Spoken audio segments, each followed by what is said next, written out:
Alors j'ai rendez-vous avec Madame Niakate. Très bien, je vais la prévenir. Asseyez-vous, je vous en prie. Merci. La sauvegarde mon choix.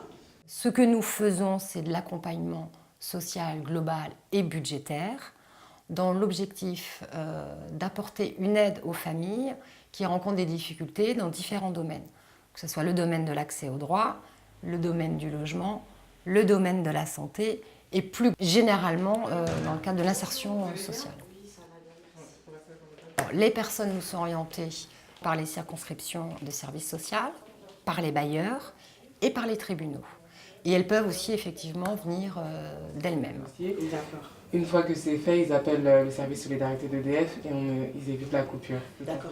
Moi, je me suis retrouvée là parce que je ne savais pas. J'ai pas honte de le dire, mais c'est vrai que je ne savais pas comment on fait parce que j'avais jamais eu à payer aucune facture de ma vie.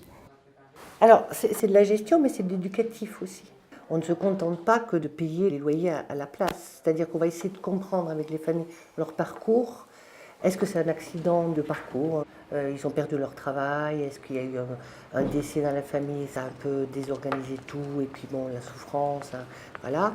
Ou est-ce que c'est plus chronique? Donc il y a tout un travail à faire à tous les niveaux.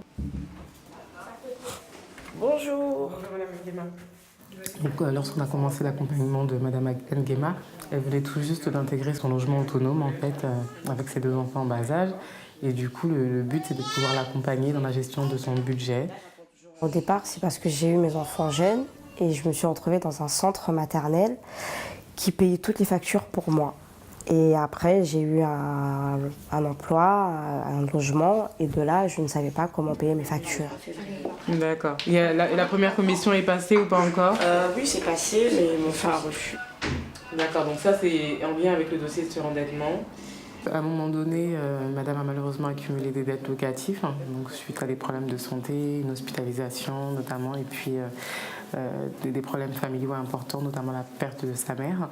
J'avais une dette de loyer, elle était assez élevée, mais c'était pas volontaire. Donc après, pour le coup, oui, si je mettais pas vite en place un échéancier ou quelque chose, j'allais avoir des lettres d'expulsion, c'est sûr. Mais après, on n'en était pas encore en arrivé là. Nous rencontrons chaque année environ 1000 familles dans le cadre effectivement de la prévention des expulsions locatives. Notre objectif, c'est d'accompagner les familles, c'est-à-dire qu'on va préparer les familles à rencontrer le juge et à les préparer à l'audience. L'objectif est de trouver un projet qui est viable avec la famille, un projet concernant leur dette et de proposer ce projet au juge.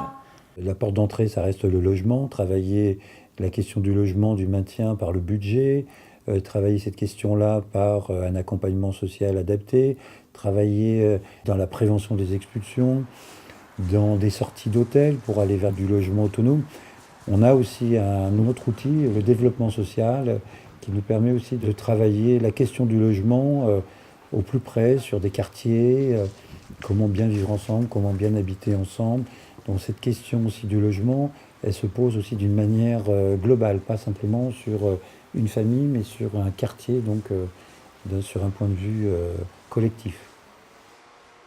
Donc il y a plusieurs façons de travailler, mais tout converge autour d'habiter, d'avoir son logement, de pouvoir être autonome et pouvoir vivre décemment dans un logement.